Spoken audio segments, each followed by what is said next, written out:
don't matter. Welcome back from the desk of Low. I have with me a very talented producer. He produced some of my most favorite joints like The Mother Load, Lane, Daddy Daycare, off Rick Hyde's Plate. So if you already know who that is, I got DJ Shay on the phone. Facts. What up? Man, how you doing, Shay? I'm fine, man. I'm well. I'm out in the A. We out here working, getting a few things together, working on a couple Benny projects and, real Rick Hyde project, Okay. BSF project. We working. Yeah, I was gonna say when I interviewed Duffel, he gave me the scoop on the BSM complication. But before I want to ask you about that, Shay, I was curious where you found your passion for production because when I hear tracks like The Mother Load, I was like, who the hell produced this? This is fire. Well, man, let me tell you, my history go very very long. I'm a little older than the rest of these guys. These guys been under he's been he's like my artist and my they kind of like my family, my sons and nephews and shit. You feel me? We've been around. My passion I've been making beats since I was maybe 15. I'm 47 years old, bro. You know what I mean? I does this. Oh, so this is nothing new to you then? You've been doing this for a long time. Yeah. I can't even tell you where I you know what I mean? It come from my grandfather, my father. I was DJing since I was 10, bro. I had a set of Technique turntables at 10. Okay. So, when you were coming up too, because I understand Buffalo's getting its shine too, but I've been tapped in since Combat Jack, and if I like somebody's music, I'm gonna go back and do the research on them too. Were you producing around the you were big on the Buff City era too? I'm guessing. That was my label, bro. I owned that label. Oh, really? Okay. So I was wondering too, because the first time I ever heard of that was the Cocaine Cowboys project. I produced that project. Oh, bro, I can't tell you how much that shit gets rotation, like Pistol on Me, like, whoo. Yeah, bro. Bro, that's my camp, bro. I had Benny and Conway in them since '04. They've been on Buff City Records. That was my label. Okay. So when you were starting up Buff City Records too, did you always have to play around with the name Buff City, or you knew that was the name right off the rip? That's where I'm from. That's what it was. I put out projects called Unsigned City back in the day. It was because we was the Unsigned City. Those were my projects under Buff City Records, and that's how we started. And like I said, I signed them boys in '04. I was gonna say, I was checking some of that out too because when I googled Buff City Records, I came across Unsigned City Volume 2, and then the tracks like Fire and Remember Me. I was like, man, this is so ahead of its time. I produced all those, bro. I made all those. I actually my first. You see, Unsigned City 2, Unsigned City 1 was on a soundtrack on a movie called The Chat Room with Brian Hooks. I had did my first Unsigned City. And the guy came to Buffalo and heard it and put it on a movie soundtrack called Chat Room. It was called The Chat Room. But my first Unsigned City, that was in '99. And is that you on the cover, Shay? Yeah, that was me. Okay. And then from my understanding too, DJ K Slay was really big on you guys early on. Yeah, we did a project. We did a project with him real early with Benny Conway. Where he was canon at the time, Conway and Cutter. They were Street Entertainment. Oh. Yeah, K-Slay, that's my boy. We did that. Yeah, and K-Slay's got he has a good ear for people who are up and coming too. But when you were shooting the covers for the Unsigned City, did you have to play around about you being on the cover, or did you kind of just because you were well known in the city and people would probably recognize it more? That's what it was. I was the guy. I put out projects, Unsigned City projects. I was the DJ, who did everything and produced and made moves. So I put out projects with most of the town. Okay. Town, the hottest people in the town. And I was curious too, when you're seeing the change in the music industry too, even with the production machines too, because I won't front, I don't know too much about production too, but you probably definitely seen the changes from technology from back then. Yeah. I'm a little old school, but I've been changing over. Derringer had me change over a little while ago to the new MP. A couple other my homeboys, they using the new MP, and I started using that as well. But I still use my old units. I still, but I'm up on the time with production. You got to stay when you producer. I can get old and stay in the background and keep my ear abreast of what's going on and my ear solid. So, Okay. You said that you guys did a project of DJ K-Slay. Was it called Who Want It? who want what? Oh, okay. Who Want What? Yes. Yeah. I was gonna say I got that on my iTunes though, but my iTunes, man, when you download stuff from DatPiff, man, it kind of don't go all the way through. It was who want what? Yeah. Yeah. Okay. So when you guys were coming up too, did you look up to a certain producer, or did you kind of get influences from somewhere else, Shay? No, I'm gonna keep it 100, man. Most of my influences, besides the greats like Pete Rock and Premier, all the legends. Besides them, I had legends in the town, man. My homeboy Kid Cole, I learned a lot from as far as production wise and engineering wise. I was already kind of DJing, like I said, since I was young, and that's how I ran into him. But I had a lot of Buffalo influences in my music and in my sound to keep it up. And it's our sound, it's a Buffalo sound. So I'm a part of that. I created that. I'm like the pioneer of that. Yes, sir. Because I noticed there's a particular sound that started in Buffalo too. You were well aware of the Zombies, are you? Of course. B.A. Bad, Killer Tracks, Us Music. Those are my guys right there. Right. I was curious if you ever collaborated with them back then, sir. Benny had a song with them. Benny had a song. I got a beat for them a while ago, and Benny did a song off a joint called "The Mayor's Back." We had a CD that he did a beat from the Zombies off of. And I was curious too, like, because Buffalo has such a long history within music now, and it seems like it's getting its spotlight within the last 2 years. I'll keep it all the way buck. A lot of people are on the Griselda movement because of Shady. I actually found Griselda through Combat Jack. Rest in peace. Right. So does it still like blow your mind to see like the people catching on now, or it's like you guys never really had that spotlight shine on you like the way it is now? Well, of course it is. Like I said, I named my projects coming up was called Unsigned City because we was the city that was unsigned. That was the reason for that. I've always, my thing was always to put Buffalo on the map as a DJ years ago. Like I said, I started, my Buff City records started in like 99, 2000. I signed Benny and Conway in like 04. But I was already rolling with Buff City Records, and we were doing projects called Unsigned City because that's what we were. So yes, it's a blessing and it's a dream come true for me already. Without the money and the fame, just the motherfuckers know about Buffalo, and we not the Unsigned City any longer. That's what I do this for. Do you still have copies of your Unsigned City mixtapes, or nah? Yeah, they're around. They're around. Okay. Yeah, because that's something that's very rare too. Is actually have like a mixtape from way back then, as opposed to now, where it's all like the nice sleeve and stuff. Because people had to have that jewel case back then. No, bro, we was about our business. I had jewel cases. I wasn't playing. We wasn't playing. I was doing my independent CDs in '99. But by the time 2000 ran around, we was at it. We was competing with the real competition. We were actually, printing our CDs and doing the things like the industry. We were moving like that. Buff City Records been moving like a unit and a company since then. Okay. Feel me? And I was curious too. Is Buff City Records still the same name, or did you guys decide to change that? Well, I'm gonna keep it a buck. It's always gonna be Buff City Records till I die. But we on a BSF movement. And, that's what movement we on. Like I said, them was always my artists on Buff City Records, and we just moving forward. Buff City is always gonna be what it is.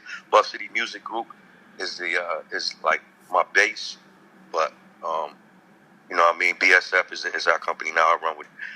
We run with right now. And for the people listening out there, Benny the Butcher's the real 2 Chainz. I just want to throw that out there. Oh, of course. We know that for a fact. There's a big story behind that. That's a whole nother subject. But yeah, and Benny Benny was actually locked up when Titty Boy actually saw the fact that his name of 2 Chainz. That's a big thing, man. Like I said, I'm in the A now. We out here. We doing good. But yeah, he is the original 2 Chainz. And actually, Conway gave him that name. Conway verified that too at the Kentucky Derby. Okay. I don't remember what year it was. What year was it? I can't. I'm a little older, man. I smoke a lot, but we was at the Kentucky Derby when Conway when Conway, but it had to be like '05, maybe '06, something like that. Oh wow, When he that's a long time ago. Yeah, he been thinking that, man. And there's a whole. I ain't even gonna get into it, bro. That's another story, but there's stories behind that.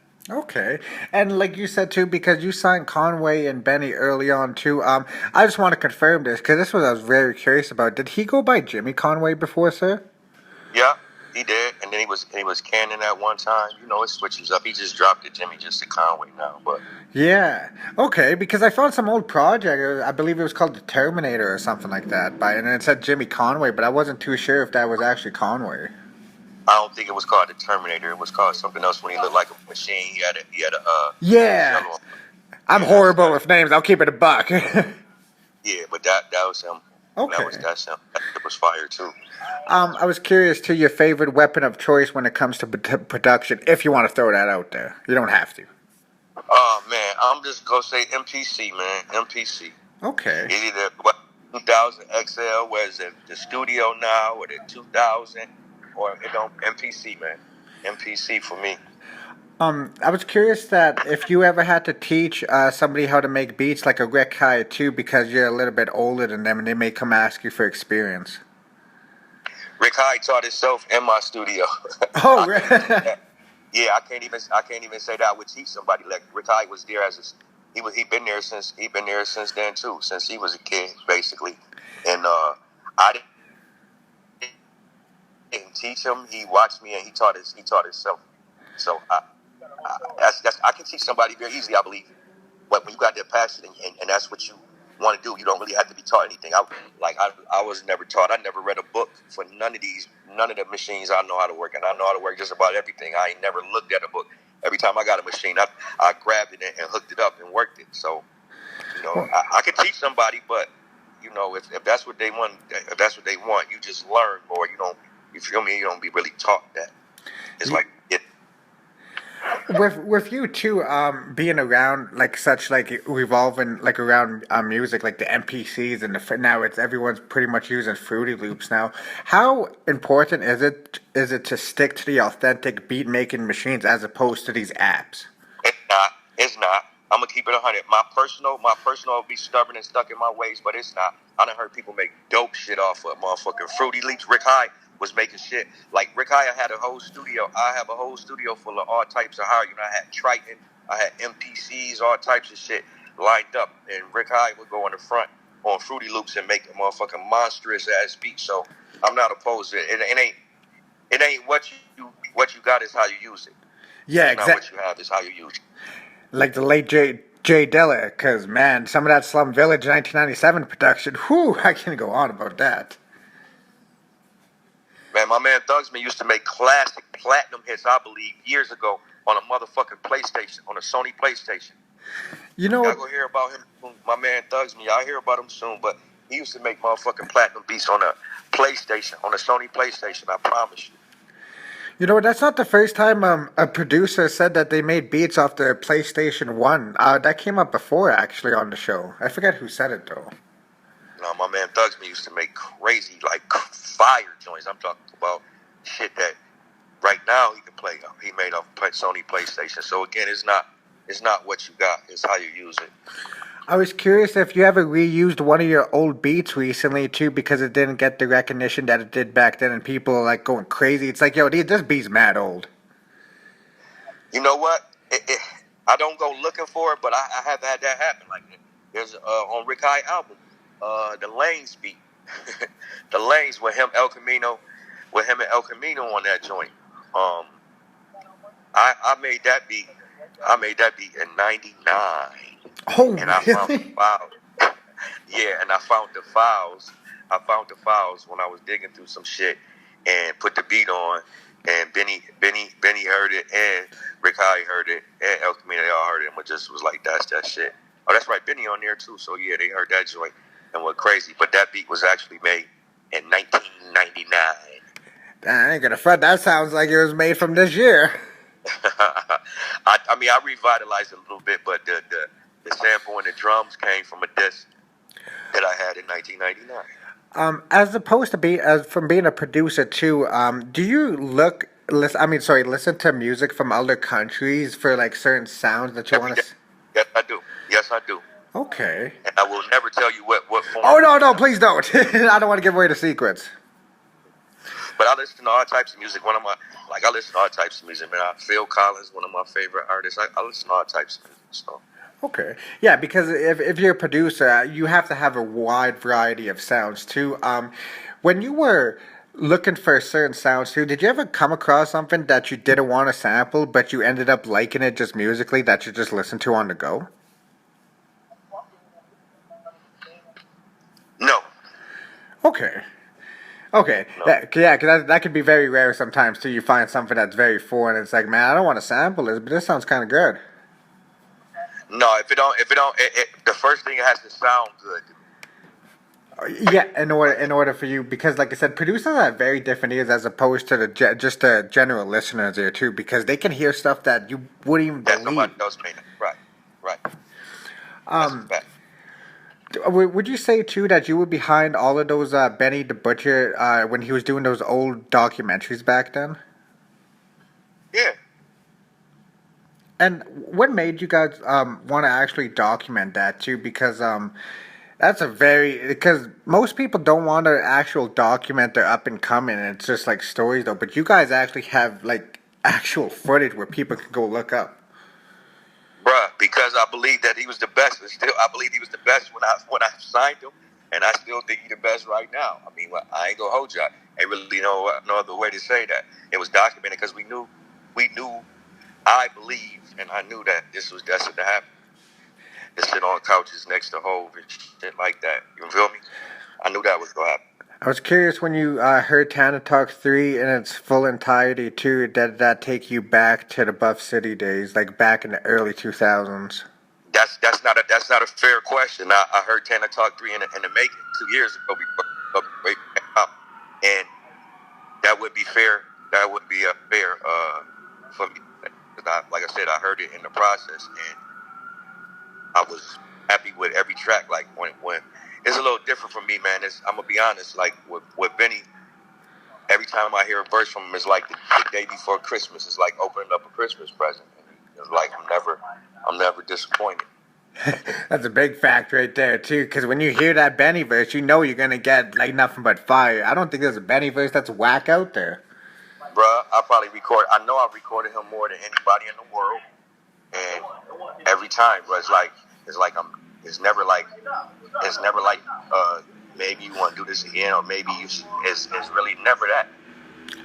I was curious if you have a certain track that you're personally a favorite, like maybe like a Rosemary or a Bubba Chuck or a Piece of My Heart.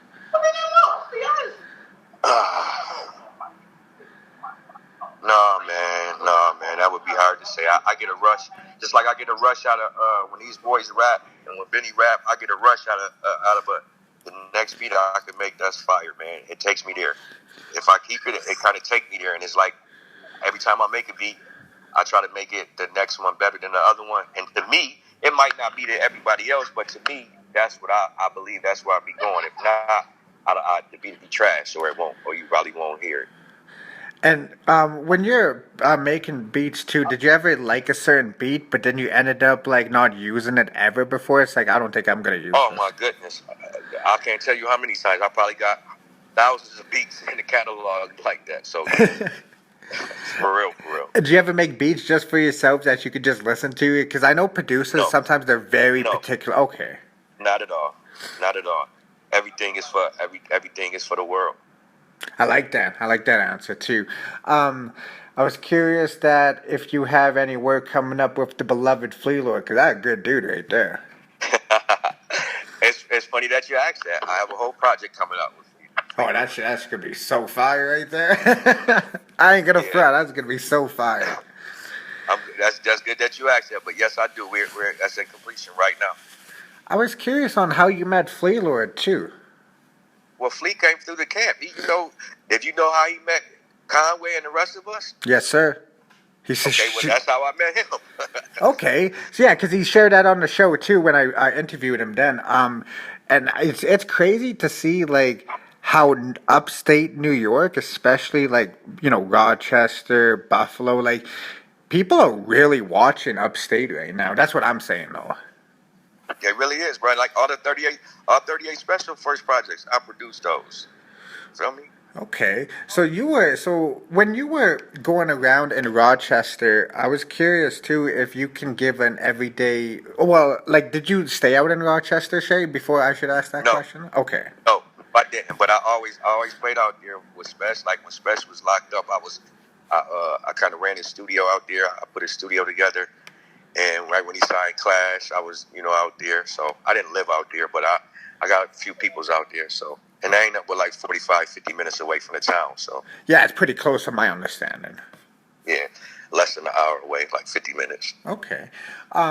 When you guys went up to DJ K-Slave for the re-up interview too, did he recognize y'all from back then? Like before the interview started, like before anything got aired? That's what I was curious. Like, it was Shay, I remember you. Actually, I was not there at that time, but yes, he did.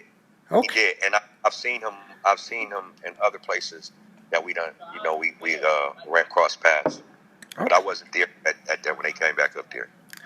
When you're getting inspired to making a beat too, do you have to go take a drive, smoke, maybe even watch TV? Smoke. I used to watch TV, but in the last 2 years since we've been on this tour, I ain't been watching too much TV. Besides these last couple of days at the BSF ranch, we've been watching a little bit of TV, a little bit, but no, I smoke heavy. You know what I mean? Heavy gas and inspiration to me. I have at times like back at home. I can walk to the store. You feel me? I'll take a walk. The store is not too far, like right by my house back home. So I would walk to the corner and go get me a couple backwoods and maybe inspiring cup of coffee or something. But other than that, man, my the way I'm programmed is work, man. It's not work, but it's a lot. It's my life. So. Yeah, because you can definitely tell that you don't play around when you're taking like your beat seriously, man. Because I can't tell you that Muller will be getting crazy spins on over here. Yeah, that's it. I was curious when you're getting into beat making too. Did you always have to play around with cover art, or did you let somebody else handle that? I'll let somebody else handle that. I have people for just about everything. Rick Hyde, y'all don't know Rick Hyde. Rick Hyde make beats, he rap, he know how to run companies. He was Rick Hyde been around for a very very long time as a youth, and he's very talented, and he wears a lot of hats. He like during the Buck City times, me and him were basically was handling everything. Okay. I was curious when you're seeing like the growth in an artist too. Do you ever have like talks with them and telling something? Yeah, okay, so you, like just like how far somebody came to, because like anybody could have gave up after what y'all been through. Right. It was times, man. I'm gonna tell you, it was times, but shit. Like I said, man, I'm 47. I touched my first turntables at 10, man. It's nothing like this. Hip hop is my life. Period. I was curious on some of your favorite up and comers that you've been listening to personally, though. BSF, man, motherfucker. Rick Hyde, Free Duffel. RJ Payne. Oh yes, the newest member out there too. I never got a chance to check out Leatherface too. I was wondering if you had any production on that. I do, and that shit is crazy. That shit crazy. Okay. But yeah, our El Camino, our crew, man. Our crew is taking shit over. Our crew is over. We got other artists that we look into, and Benny always looking for new artists. He's very open to that, for that. But, man, right now it's about BSF. This is BSF gang, Griselda. BSF Griselda is what it is. Big BSF. Now, after you guys get all the BSF projects too, could we expect like a solo DJ Shay instrumental album anytime soon? Hey, man, how soon do you want it?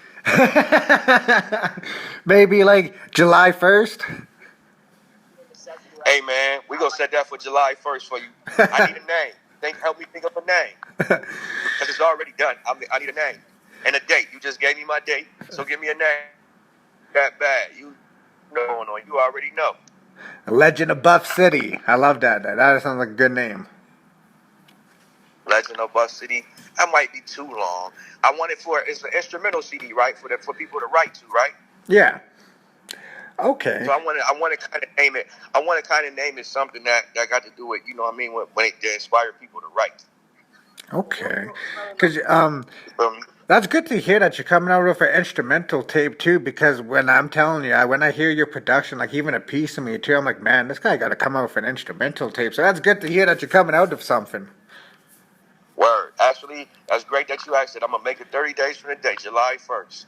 All right, and for the people listening, though, y'all gonna go crazy on that for hearing that too, because like if you know DJ Shay's production, who, y'all won't be disappointed. Right. Facts. Um, when you were coming up too, I was curious if you ever pressed up any DVDs too back then that you Yes, I distributed. did. Yes, I did. Called Best Ever. We had it. Best Ever NY. We had a Benny DVD. Oh wow! See, you guys actually understood the DVD game from back then too, because like back then they had like Smack, the Come Up Cheddar. DVDs. Cheddar. We was on Cheddar. We was on several Cheddar DVDs as well. Would you say that kind of inspired to bring you guys' own out too? Yeah, I mean everything, bro. We were moving as we moving now. You know, we were just unsigned. Everything you see us doing now, we were doing now. We were doing then. We just wasn't. It just wasn't to the universe. Everybody didn't see us. Everybody wasn't aware of it. What inspired the best of West Side or the best of Benny or the best of Conway projects that I be seeing out there, sir? Their music. Shit. That what inspired me was that they had so many different. They had so many different music and so many other places that I would like to hear at one time. You feel me? So I just put them together. Okay, so you put somebody else's beats that they produced on there too, as well. I'm guessing. Okay, no, on the best account, on those were mixtapes. See, I'm a DJ as well. Feel me? So I was DJing on those. Those was mixtapes where I was DJing as a, you know what I mean, the other songs that they already had out. Oh, like the host. You were like hosting it. Well, yeah, that is the well, and I was actually DJing. I wasn't just playing the records. I was scratching the records. I was bringing them back. You know what I mean? I was Oh, actually, you were doing the cut and scratches as yeah, opposed just to screaming on the all over the track. Oh, I like that. absolutely, bro. Absolutely, I'm a real DJ, bro. I still got finger cuts from when I was 11 years old, bro. I still got paper cut. I got paper cuts from digging the records when I was a baby, bro. They won't go away. Did you ever do? I'm pretty sure you did DJ battles like how they did in Juice. I'm guessing. Yeah, man, I did all that shit as a kid, man. I got trophies and all that, but I really wasn't so much of a battle DJ, but yeah, I was. So you seen the movie Juice, obviously, right? Who? You seen the movie Juice, obviously, right?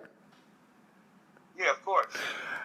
When you seen them DJ battling too, did you do a DJ battle before that, or did you get really motivated when you seen that too? Because that movie came out in But it was '92, I old, believe. bro. Did you hear, bro? I started DJing in 1981.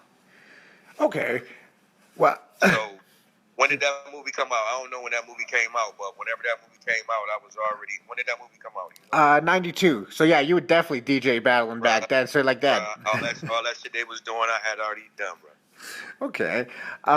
Did you ever try doing that recently again? Like, do you still like just for the love of it? Yeah. Do you have a particular favorite record that you like to scratch? Whoa. I know it's Yeah. hard. I know there's a lot of good ones. Yeah, there's a lot of there's several of them, but there's a couple of them. A joint called "It's Time," "Nuclear Holocaust," Peter Piper, motherfucker, Funk Box Party. It's in the mix. Yeah, it's mad joints, bro. It's joints that I go to. Do you still go digging for vinyl from time to time too? Yeah, I'm trying to go today. So you're a vinyl collector, I'm guessing, because you're a Yeah, producer.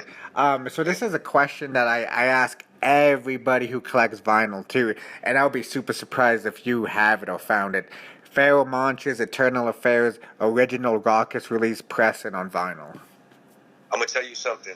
In my last 10 years, I'm horrible with names. In my first 20 years, you couldn't name a sample. A record would come on that I didn't know. Last 10 years, bro, I'm done. My brain don't even think like that no more. I'm gonna be honest. Or at Like I least said, I've been doing these for over 30 years, bro. And I like stages of that. You couldn't play a drum or a loop that I didn't know where it came from. my mind ain't moving that fast no more, bro. I'm gonna be honest. And I'm horrible. One thing about my collecting, one thing I'm horrible about, like when I'm horrible about remembering the names of the joints, marking them down, and putting my records back in the covers. I'm horrible with that. I can only imagine what you got like in the stash somewhere too from like the early '90s, because that beat from 1999 you told me about, like, damn. Bro, I searched everywhere. I was probably searching. I searched in the Goodwill. I searched in the thrift store.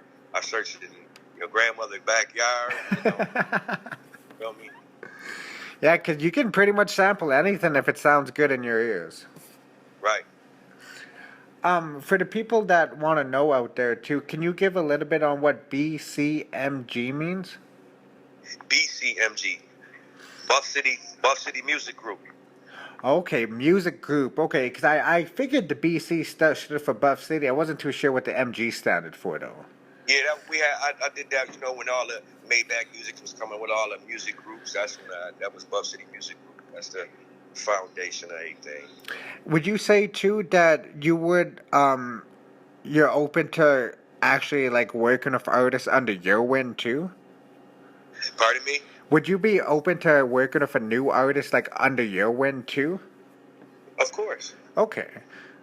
I was curious that when you're listening to people like B.A. Bad or like somebody like El Camino too, with their El Camino got some crazy mail. He's like a younger version of Max B. I was telling my people. Right. Did people ever come up to you and say that you guys should make your music a certain way, and then you just told them it's like, look, we know what the sound we're catering to? Like, did you? Because you guys never. Nope. I don't really stick around for too much of that to hear nobody even get that far. But even if they did, that would be something that that wouldn't reflect me, because I'm gonna just whatever we've been doing, whatever we did to get us here is what I'm gonna continue to do. Yes, sir. Well, Shay, it looks like you're a very well-rounded individual too. When it comes to the beats, too. I was curious, the craziest weed you ever smoked and where? Because up in Canada, we got some crazy weed up here. I'll keep it all the way back. I'm again, like I said, I've been doing this for a very long time, so I'm gonna tell you I'm gonna tell you two. One now, I done had weed that was crazier. Right, but the two things that stick out to me, my boys, I taught this guy how to DJ back in like 2000. No, actually 99 when I was on Swimmer. I taught this guy how to DJ that I met in the club, bro. I met him at DJ. I was DJing at this bar, and he passed me a bowl, and I hit him, and all the hairs in my nose started tingling, and my eyes watered.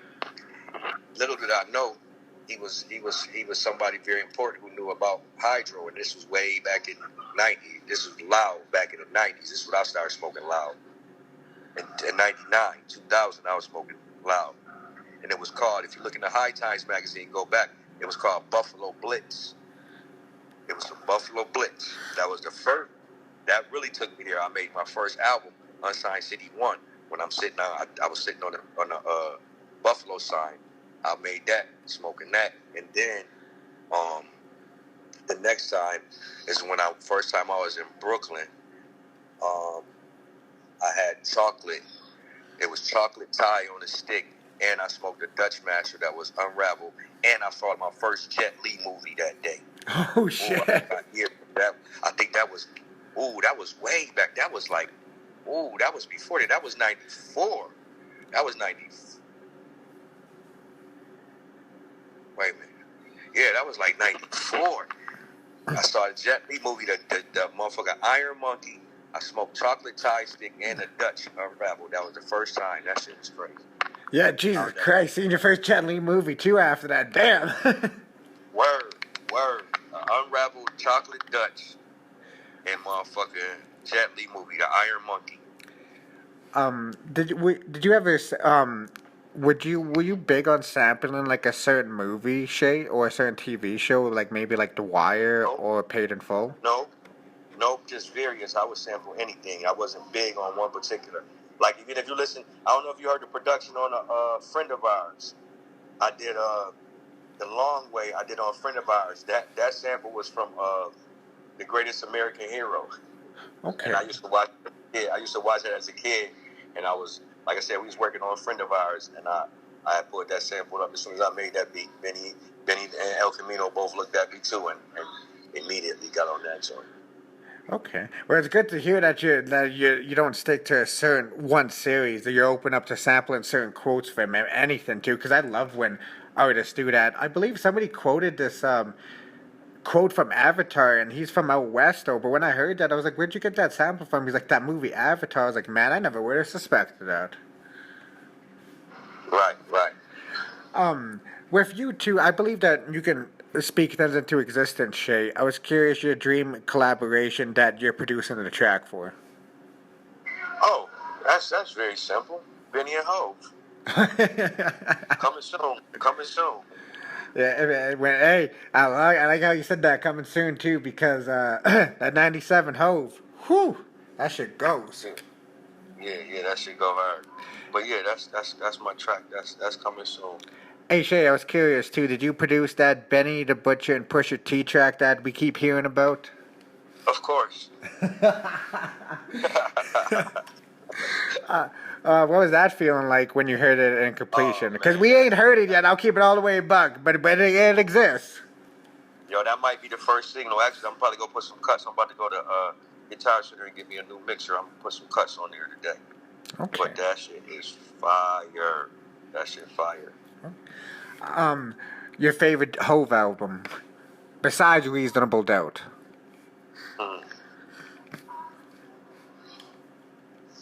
I almost want to say the Life and Time of Sean Carter. Right? I always want to say that. That was a double album. It was mad different various production on there. Stevie J was all on there. I want to say that the Life and Time of Sean Carter. That was the third one too. With put your hands in, throw your hands in the air, right? Yeah. Yeah, because that had like beats from Irv Gotti, Dr. Dre, and even Timbaland was on that. Yeah, absolutely. Yeah, that was dope. Okay. Well, Shay, I don't want to take up most of your time. This is a question that I ask all of my guests, and the reason why I ask this question is because no individual can ever answer this question the same. So, with that being said, do you have any words for somebody in a dark place trying to see the light? Man, stay strong and look to God, man. Ask for God for help. Stay strong. I like that because like a lot of people like they don't want to like actually like look up to God or actually stay strong. Like they rather give up and like numb it with drugs or like go do something they shouldn't be doing. I do believe in the God, so that would be my best advice. I can't, myself. I do things personally for myself, so I can't, tell nobody else how to do whatever. But if you ask me, I would say look to God, because that's why I have to look to, or that's who I look to when it get too dark for me. Are you big on reading the Bible quotes, Shay? No, I'm not big on the Bible at all. But also, and this is the same. Lot Abraham just came out 12 o'clock too. Me and El Camino just dropped a album called Lot Abraham, which is referred to the Bible. All of his albums refer to the Bible, but I'm not big on the Bible. I do believe in the God, but I don't read the Bible. I don't read nothing. So yeah, because there's something out there because everyone has their own right to believe that what God is. Right. Okay. I do believe in them, but no, I don't read the Bible at all. I really couldn't quote you anything. I know that Lot and Abraham is in the Bible because when me and El Camino was working on a project, we were trying to think of a name, and I said most of your names are spiritual.